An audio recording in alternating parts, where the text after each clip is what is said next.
Trái này chín nứt luôn.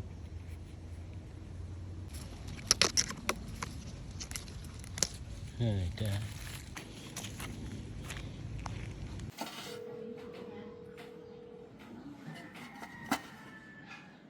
Qua chơi lô tô nè.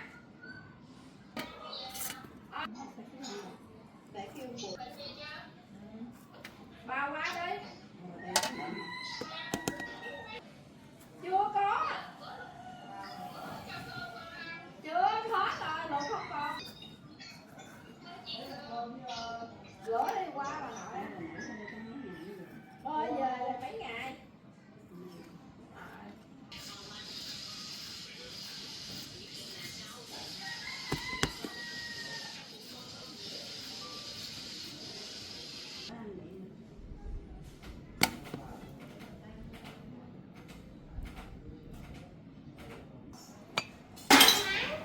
Mày nữa.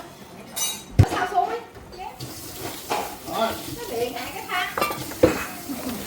Chết gì cái miệng. Chết.